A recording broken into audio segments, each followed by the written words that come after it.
بسم اللہ الرحمن الرحیم نحمده ونصلی ونسلم علی رسولہ الکریم اما بعد فاعوذ باللہ من الشیطان الرجیم بسم اللہ الرحمن الرحیم۔ ناظرین، جس طرح کہ آپ کو معلوم ہے کہ 21 رمضان المبارک مولا کائنات علی المرتضیٰ شیر خدا کرم اللہ تعالی وجہ الکریم کا یوم عرس ہوتا ہے، تو اس سلسلے میں آج ہم ایک پروگرام لے کر حاضر ہوئے ہیں جس کے اندر آپ کی کچھ سیرت کے متعلق ہم سیکھیں گے اور سنیں گے، اور جو کچھ سنیں گے انشاءاللہ اس پہ عمل بھی کریں گے اور دوسروں کو بھی اس پیغام کو پہنچائیں گے۔ تو اسی سلسلے میں ہمارے ساتھ ہمارے حضرت علامہ مولانا غلام محی الدین مدنی صاحب تشریف فرمائیں۔ انشاءاللہ یہ ہمیں بہت کچھ بلکہ سکھائیں گے اس حوالے سے، تو آئیے ان کی بارگاہ میں چلتے ہیں۔ السلام علیکم ورحمۃ اللہ۔ السلام ورحمۃ اللہ۔ کیسے ہیں حضور؟ آپ ٹھیک ہیں؟ جی الحمدللہ۔ اچھا حضور، ہم پروگرام لے کے حاضر ہوئے تھے حضرت سیدنا علی المرتضیٰ کے حوالے سے۔ اچھا، قرآن پاک میں کیا ان کا کوئی تذکرہ کیا گیا ہے؟ تو اس حوالے سے اگر کوئی آیت ہو تو ضرور ہمیں بتا دیں۔ جی الحمدللہ رب العالمین والصلاة والسلام علی سید الانبیاء والمرسلین، اما بعد فاعوذ باللہ من الشیطان الرجیم، بسم اللہ الرحمن الرحیم۔ اللہ تبارک و تعالیٰ نے قرآن مجید فرقان حمید میں ارشاد فرمایا، قل لا اسألکم علیہ اجرا الا المودۃ فی القربى۔ اللہ کے محبوب علیہ الصلوۃ والسلام فرماتے ہیں، اے لوگو، میں اپنی دعوت تبلیغ پر تم سے کوئی اجرت نہیں مانگتا مگر یہ کہ میری اہل بیت سے مودت رکھو۔ جب یہ آیت مودت نازل ہوئی تو صحابہ کرام نے عرض کی، یا رسول اللہ صلی اللہ علیہ وسلم، آپ کی اہل قرابت دار کون ہیں؟ آقا کریم علیہ الصلوۃ والسلام نے ارشاد فرمایا، علی و فاطمۃ وابناہما، علی، فاطمہ اور ان کے 2 بیٹے حسن و حسین ہیں۔ تو یہاں ایک بات میں عرض کرنا چاہوں گا کہ جو ابھی میں نے آپ کے سامنے قرآن مجید فرقان حمید کی ایک آیہ مبارکہ کا حصہ تلاوت کرنے کا شرف حاصل کیا، تو اب یہاں آپ دیکھیں الا المودۃ فی القربى، یہاں مودت کا لفظ استعمال ہوا، محبت کا نہیں۔ مودت، سوال یہ پیدا ہوتا ہے مودت کسے کہتے ہیں؟ تو مودت یہ محبت کے اوپر کا ایک درجہ ہے۔ اب مودت اور محبت، اس میں ہم فرق یوں کر سکتے ہیں کہ جو محبت ہوتی ہے، محبت یہ ہے کہ محب اپنے محبوب کے بغیر زندہ رہ سکے، لیکن مودت یہ ہے کہ محب اپنے محبوب کے بغیر زندہ نہ رہ سکے۔ اس کی ایک سادہ سا مثال میں تھوڑا سا اس بات کو کھول کے بیان کرنا چاہوں گا۔ جیسا کہ مچھلی ہے، یہ مچھلی کو پانی محبوب ہوتا ہے، اور مچھلی کو پانی سے محبت نہیں ہے بلکہ مودت ہے۔ اب مچھلی کو پانی سے الگ کر دیا جائے تو مچھلی مر جائے گی۔ تو لہذا پتہ چلا کہ مچھلی کو پانی سے محبت نہیں بلکہ مودت ہے۔ تو یہی طریقہ کار صحابہ کرام علیہم رضوان اور حضور علیہ الصلوۃ والسلام کی اہل بیت کے بارے میں ہے۔ تو حضور علیہ الصلوۃ والسلام نے فرمایا، میری اہل قرابت داروں سے مودت رکھو۔ تو لہذا جس کے دل میں اہل بیت کی محبت نہیں ہے، ان سے مودت نہیں ہے، گویا کہ وہ دل مردہ ہے۔ تو اہل بیت اطہار رضی اللہ تعالی عنہم سے محبت ہمارے لیے ایمان کا حصہ ہے اور ہمارے لیے سعادت کی بات ہے۔ اللہ تعالی ہمیں بھی اہل بیت اطہار رضوان اللہ تعالی علیہم اجمعین کی محبت عطا فرمائے، ان کی مودت عطا فرمائے۔ اب دوسرے سوال کی طرف چلتے ہیں۔ اچھا حضور، آپ کا تعارف کیا ہے؟ حضرت سیدنا علی المرتضیٰ شیر خدا کرم اللہ تعالی وجہ الکریم کا تعارف یہ ذرا ارشاد فرمائیں۔ جی، حضرت علی المرتضیٰ کرم اللہ تعالی وجہ الکریم، آپ حضور علیہ الصلوۃ والسلام کے چچا زاد بھائی ہیں، حضرت ابو طالب کے بیٹے ہیں۔ آپ کے والد کا نام ابو طالب ہے اور والدہ کا نام فاطمہ بنت اسد ہے۔ آپ کی والدہ نے آپ کا نام حیدر رکھا اور آپ کے والد حضرت ابو طالب نے آپ کا نام علی رکھا، اور حضور علیہ الصلوۃ والسلام نے خود اپنے ہاتھ مبارک سے ید اللہ والے گورے گورے ہاتھوں سے ان کو گٹی دی۔ تو حضرت علی المرتضیٰ کرم اللہ تعالی وجہ الکریم عامۃ الفیل، یہ جو ہاتھیوں کا سال تھا، اس کے 30 سال بعد جب حضور علیہ الصلوۃ والسلام کی عمر شریف 30 سال تھی، اس وقت آپ مکۃ المکرمہ میں خانہ کعبہ میں پیدا ہوئے۔ 13 رجب المرجب جمعہ کا دن تھا کہ جب آپ اس دنیا میں تشریف لائے، اور آپ نے حضور علیہ الصلوۃ والسلام کے شانہ بشانہ بہت سارے بڑے بڑے غزوات جو تھے، غزوہ خندق ہے، غزوہ احد ہے، غزوہ بدر ہے، تمام جنگوں میں بڑی بہادری کے ساتھ آپ نے ہر لمحہ ہر گھڑی حضور علیہ الصلوۃ والسلام کے ساتھ شانہ بشانہ جنگیں لڑی ہیں۔ اور آپ کی بہادری کے بارے میں آتا ہے کہ آپ کو حضور علیہ الصلوۃ والسلام نے اسد اللہ کا لقب عطا فرمایا۔ اسد اللہ کا مطلب ہوتا ہے اللہ کا شیر۔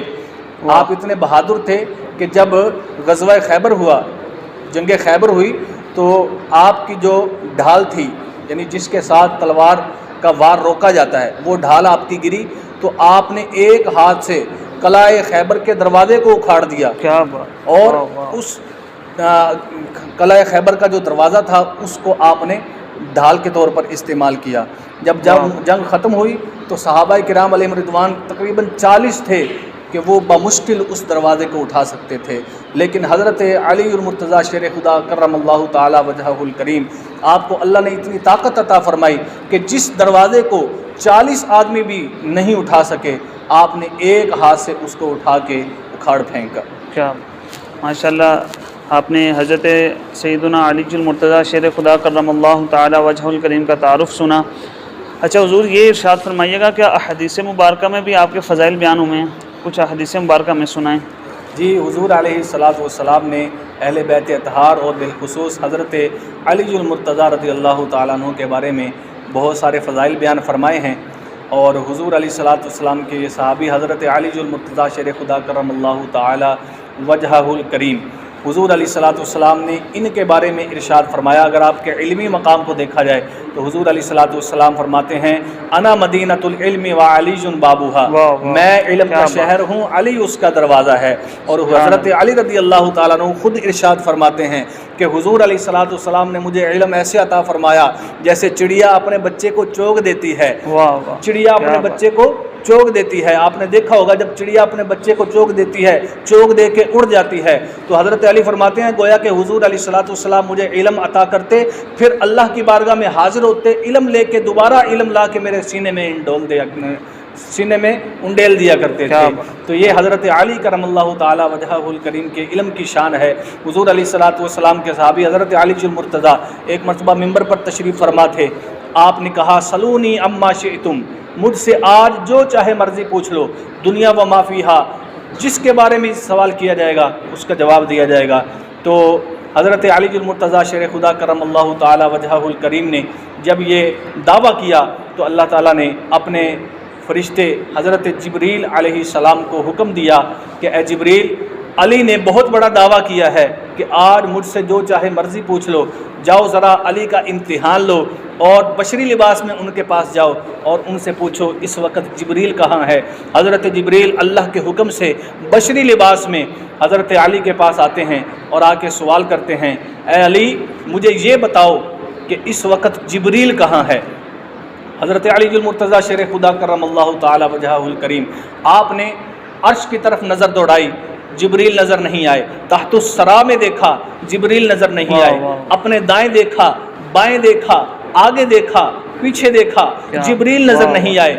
حضرت علی المرتضیٰ سامنے والے سائل سے مخاطب ہو کے کہتے ہیں، میں نے عرش پر دیکھا، جبریل نظر نہیں آیا، میں نے تحت الثری میں دیکھا، جبریل نظر نہیں آیا، اپنے دائیں دیکھا، بائیں دیکھا، آگے دیکھا، پیچھے دیکھا، مجھے جبریل نظر نہیں آیا، مجھے تو ہی جبریل لگتا ہے۔ سبحان اللہ۔ یہ حضرت علی المرتضیٰ شیر خدا کرم اللہ تعالی وجہہ الکریم کا علمی مقام تھا۔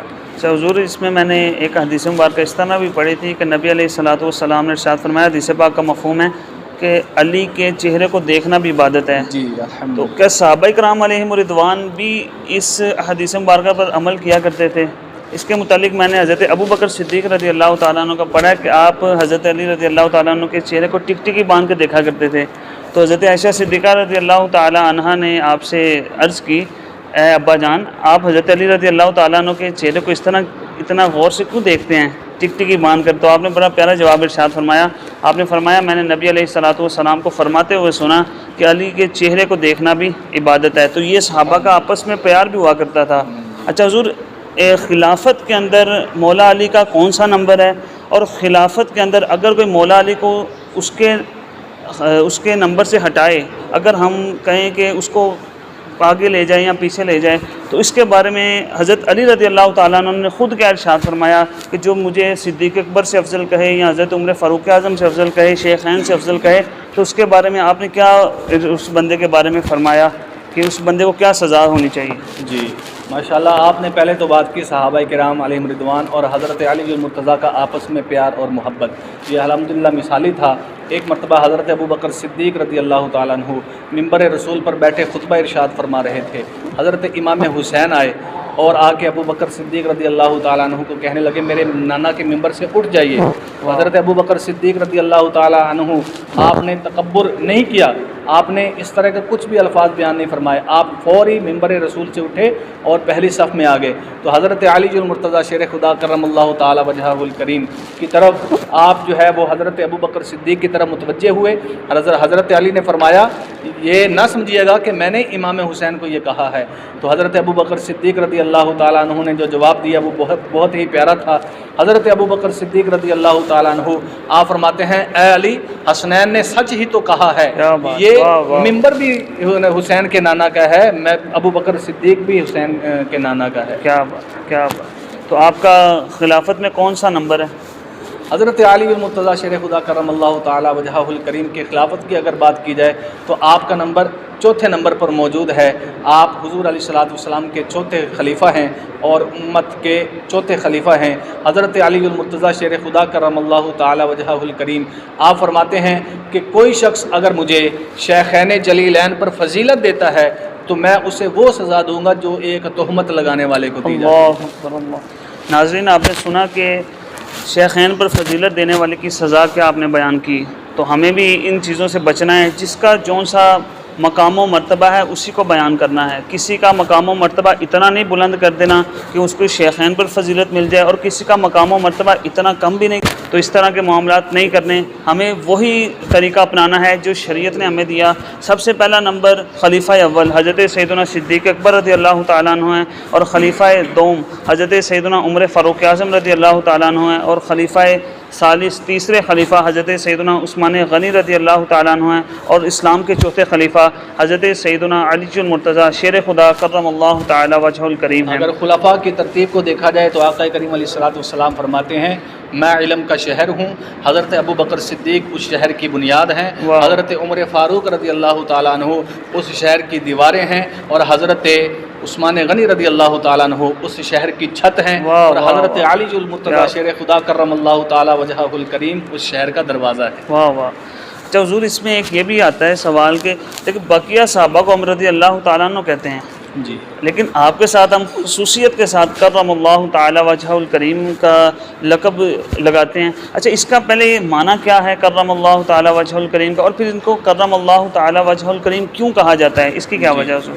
حضرت علی المرتضیٰ شیر خدا کرم اللہ تعالیٰ وجہہ الکریم آپ کے دورہ خلافت میں ایک فرقہ پیدا ہوا جسے خارجی کہا جاتا ہے۔ صحیح۔ وہ شخص جو خارجی تھے وہ حضرت علی المرتضیٰ شیر خدا کرم اللہ تعالیٰ وجہہ الکریم کے بارے میں بہت غلط عقائد رکھتے تھے، اور وہ آپ کے چہرے کو جب دیکھتے تو کہتے سود اللہ وجہہ، سود اللہ وجہہ، اللہ آپ کے چہرے کو سیاہ کر دے۔ جب صحابہ کرام نے یہ دیکھا اور حضرت عمر رضی اللہ تعالیٰ عنہ نے یہ دیکھا تو آپ نے حضرت علی المرتضیٰ شیر خدا کرم اللہ تعالیٰ وجہہ الکریم کو یہ لقب عطا فرمایا کرم اللہ تعالیٰ وجہہ الکریم، اللہ تعالیٰ آپ کے چہرے کو عزت بخشے۔ واہ واہ، کیا بات۔ اچھا حضور، ماشاءاللہ ہمارا سلسلہ آگے کی جانب رواں دواں ہے۔ ایک اور سوال اس میں شامل کرتے ہیں۔ آپ نے جس طرح فرمایا کہ آپ کو کرم اللہ تعالیٰ وجہ الکریم کہا جاتا ہے، اچھا نبی علیہ الصلوۃ والسلام نے آپ کے بارے میں یہ ارشاد فرمایا تھا کہ علی سے محبت کرنا یہ مومن کی علامت ہے، اور علی سے بغض کرنا یہ منافق کی علامت ہے۔ اچھا، اب اس کا کیسے پہچان ہوگی کہ یار یہ بندہ منافق ہے اور یہ بندہ محبت کرنے والا ہے؟ اس کے سامنے کیا ایسا کیا جائے کہ اس سے ہماری پہچان ہو جائے کہ یار یہ بندہ منافق ہے؟ اچھا، اس کے پاس بیٹھنا، پھر جو حضرت علی رضی اللہ تعالیٰ عنہ سے بغض رکھتا ہے اس کے پاس بیٹھنا کیسا؟ اس حوالے سے علماء نے بہت پیارا نسخہ دیا ہے۔ فرمایا اگر مومن اور منافق میں پہچان کرنی ہو تو علی کا ذکر کرنے لگا۔ جب علی کا ذکر کرو گے تو اگر تو مومن ہوگا چہرہ خوشی سے کھل جائے گا، اور اگر منافق ہوگا تو اس کا چہرہ جلد بجھ جائے گا اور وہ اپنی منافقت میں ڈوب جائے گا۔ یعنی کہ اس سے مولا علی کی شان میں کوئی کمی نہیں آ رہی، اس سے اس بندے کو ہی دنیا میں بھی نقصان ہو رہا ہے اور آخرت میں بھی نقصان ہوگا جو مولا علی رضی اللہ تعالیٰ عنہ کرم اللہ تعالیٰ وجہ الکریم کا نام سن کے اپنے چہرے کو بگاڑتا ہے، اس کا چہرہ سیاہ ہو جاتا ہے، لیکن جس کا چہرہ کھل اٹھتا ہے اللہ نے چاہا تو انشاءاللہ ضرور بھی ضرور آپ قبر میں بھی ہمارے کام آئیں گے، آپ انشاءاللہ ہمارے حشر میں بھی کام آئیں گے، اور نبی علیہ الصلوۃ والسلام سے ہماری سفارش بھی کریں گے اور ہم انشاءاللہ جنت میں بھی لے کے جائیں گے۔ یعنی آپ اس کی مدد کو پہنچتے ہیں، تو کیا ایسا بھی ہے کہ مولا علی اللہ کی عطا سے دوسروں کی مدد بھی کرتے ہیں؟ جی، حضرت علی بن مرتضیٰ شیر خدا کرم اللہ تعالی وجہہ الکریم کو مشکل کشا بھی کہا جاتا ہے۔ واہ اب سوال ذہن میں آتا ہے کہ مشکل کشا تو اللہ تعالیٰ ہے، مشکل کو حل کرنے والا تو اللہ تعالیٰ ہے، تو یہ بات آپ کی درست ہے، حقیقی معنوں میں مشکل حل کرنے والا اللہ تعالیٰ ہی ہے، لیکن اللہ تعالیٰ اپنی عطا سے اپنے بندے، اپنے انبیاء، صلحاء اور جتنے بھی نیک بندے ہیں ان کو یہ طاقت عطا فرماتا ہے کہ وہ اللہ کی عطا سے لوگوں کی مدد کرتے ہیں۔ اس کی مثال ہمارے معاشرے میں دیکھی جائے تو اس کی مثالیں بہت ساری موجود ہیں، جیسے 15 ہے، انہوں نے ہر جگہ پہ اپنا اشتہار، اپنا نمبر دیا ہے، اگر آپ کو کسی قسم کی بھی پریشانی ہو، کوئی مشکل آ جائے تو ہمارے نمبر پر کال کریں، تو ہم ان کے نمبر پر کال کرتے ہیں اور ہمیں پتہ ہے کہ وہ ہماری مشکل حل کرنے والے ہیں۔ تو پتہ چلا کہ حضرت علی المرتضیٰ رضی اللہ تعالیٰ عنہ کو مشکل کشا کہنے میں کوئی مذائقہ نہیں ہے، ہم ہر بندے کو مشکل کشا کہہ سکتے ہیں، مدد حاصل کرنے والا یا مدد کرنے والا کہہ سکتے ہیں، تو پھر یہ وسوسہ حضرت علی المرتضیٰ کے بارے میں کیوں آتا ہے؟ تو میں کہتا ہوں اعوذ باللہ من الشیطان الرجیم پڑھیے اور اپنے اس وسوسے کو پس پشت ڈال دیجئے اور تسلی رکھیے کہ حضرت علی المرتضیٰ شیر خدا کرم اللہ تعالی وجہہ الکریم بھی اللہ کی عطا سے لوگوں کی مدد کرتے ہیں۔ ماشاءاللہ۔ اچھا حضور، اس میں یہ بھی ارشاد فرمائیے کہ آپ کی کوئی کرامت بھی ہے؟ جی، حضرت علی المرتضیٰ شیر خدا کرم اللہ تعالی وجہہ الکریم کی کتب روایات میں بہت ساری روایات ایسی موجود ہیں، آپ کی کرامات بھی موجود ہیں۔ حضرت علی المرتضیٰ شیر خدا کرم اللہ تعالی وجہہ الکریم ایک مرتبہ تشریف فرما تھے، تھوڑی ہی دور آپ کے سامنے کفار بیٹھے ہوئے تھے، ایک سائل آیا مانگنے والا کفار کے پاس، تو کفار نے کیا کیا، انہوں نے حضرت علی رضی اللہ تعالیٰ عنہ کی طرف اشارہ کیا کہ جاؤ ان کے پاس جا کے لے لو، انہوں نے بطور مذاق حضرت علی کے پاس بھیجا کہ ان کے پاس کچھ ہے تو نہیں، وہ کیا دیں گے، پھر ہم ان کا مذاق اڑائیں گے۔ وہ سائل جب حضرت علی المرتضیٰ شیر خدا کرم اللہ تعالی وجہہ الکریم کی بارگاہ میں حاضر ہوتا ہے تو حضرت علی المرتضیٰ اس کی مٹھی بند کر کے 10 مرتبہ درود شریف پڑھتے ہیں اور فرماتے ہیں اس مٹھی کو بند کر لو اور جنہوں نے تمہیں یہاں بھیجا ہے ان کے سامنے جا کے کھولو۔ تو کفار ہنسنے لگے کہ خالی پھونک مارنے سے کیا ہوتا ہے۔ جب وہ شخص کفار کے پاس آیا، اس نے اپنی ہتھیلی کھولی تو اس میں 1 دینار موجود تھا۔ اس واقعے کو دیکھ کر بہت سارے لوگ دائرہ اسلام میں داخل ہوئے۔ اس واقعے سے ہمیں یہ بھی پتہ چلتا ہے حضور کہ حضرت علی بھی درود پاک پڑھنے والے تھے۔ ہاں جی، واہ واہ، حضرت علی بھی درود پاک پڑھنے والے تھے۔ رمضان کا مہینہ ہے، رمضان میں ایک نیکی 70 نیکیوں کے برابر ہوتی ہے۔ آپ بھی نیت کیجئے کہ آپ بھی کثرت کے ساتھ درود پاک پڑھیے۔ علماء نے فرمایا کہ جو بندہ 313 مرتبہ درود پاک پڑھتا ہے، اللہ تعالیٰ اسے کثرت کے ساتھ درود پاک پڑھنے والوں میں شامل فرما لیتا ہے۔ تو اللہ تعالیٰ سے دعا ہے کہ جو کچھ سنا اس پر ہمیں عمل کی توفیق عطا فرمائے۔ آخری سوال شامل کرتے ہیں، حضور آپ ہمارے ناظرین کو حضرت علی رضی اللہ تعالیٰ عنہ کے حوالے سے کیا پیغام دینا چاہتے ہیں؟ حضرت علی المرتضیٰ شیر خدا کرم اللہ تعالی وجہہ الکریم یہ ہمارے سردار ہیں اور جتنے بھی مومنین ہیں سب کے سردار ہیں، تو آپ کی محبت ہم پر واجب ہے۔ آپ سے محبت رکھیے، ان سے عقیدت کیجئے، ان کی سیرت پر عمل کیجئے، انشاءاللہ ہماری دنیا بھی اچھی ہوگی، ہماری آخرت بھی اچھی ہوگی۔ حضرت علی المرتضیٰ شیر خدا کرم اللہ تعالی وجہہ الکریم کے کرامات بہت زیادہ ہیں۔ آپ کے اگر توکل کو دیکھا جائے اور اللہ پر بھروسے کو دیکھا جائے تو اس میں بھی بہت ساری روایات موجود ہیں۔ ایک مرتبہ حضرت فاطمہ الزہرا رضی اللہ تعالیٰ عنہا سخت بیمار ہو گئیں، کسی نے مشورہ دیا کہ آپ کو انار کھلایا جائے۔ حضرت علی فرماتے ہیں میرے پاس اتنی رقم موجود نہیں تھی کہ میں انار خرید سکوں، فرماتے ہیں میں نے محنت مزدوری کی، ایک انار خریدا، وہ انار میں گھر لے کے واپس آ رہا تھا تو راستے میں ایک سائل مجھے ملا، اس نے کہا کہ میں بھوکا ہوں، پیاسا ہوں، میرے پاس کھانے کے لیے کچھ نہیں ہے، لہذا مجھے کھانے کے لیے کچھ دیجیے۔ تو حضرت علی المرتضیٰ نے وہ انار جو حضرت فاطمہ الزہرا کے لیے لے کے جا رہے تھے وہ انار اس سائل کو دے دیا۔ جیسے ہی گھر پہنچے آپ نے دروازہ بند کیا تو دستک دینے والے نے آپ کے دروازے پر دستک دی، آپ نے جیسے ہی دروازہ کھولا تو سامنے دیکھا ایک شخص کھڑا ہے جس کے ہاتھ میں ایک تھال ہے، اس پر کپڑا ڈالا ہوا ہے. حضرت علی المرتضیٰ نے جب وہ کپڑا ہٹایا تو دیکھا اس میں 9 انار تھے. واہ واہ واہ. حضرت علی المرتضیٰ نے فرمایا یہ میرے نہیں ہیں، یہ کسی اور کے ہیں. اور کیا؟ تو اس نے کہا کہ حضور یہ فلاں شخص نے آپ کے لیے بھیجے ہیں. تو حضرت علی نے فرمایا یہ میرے نہیں ہیں، یہ 9 ہیں، اور اللہ کا وعدہ ہے کہ جو میری راہ میں 1 دیتا ہے میں اسے 10 گنا دیتا ہوں. تو یہ 10 ہونے چاہیے تھے، یہ 9 ہیں، میرے نہیں ہو سکتے. یہ کسی کے پاس سے لے کے آئے ہو تو اسی کے پاس لے جاؤ. تو حضرت علی المرتضیٰ رضی اللہ تعالیٰ عنہ نے جب یہ فرمایا تو وہ شخص جو تھا، جو تھال لے کے آیا تھا، اس میں 10واں انار بھی اپنی جیب سے نکالا اور کہنے لگا حضور میں تو آپ کا امتحان لے رہا تھا. یہ آپ کا توکل تھا، یہ آپ کا اللہ پر بھروسہ تھا کہ اللہ کی راہ میں 1 دیا جائے تو اللہ تعالیٰ اس کے بدلے میں 10 گنا عطا فرماتا ہے. اللہ تعالیٰ ہمیں بھی آپ کی سیرت پر عمل کرنے کی توفیق عطا فرمائے. آمین بجاہ النبی الامین صلی اللہ تعالیٰ علیہ وسلم.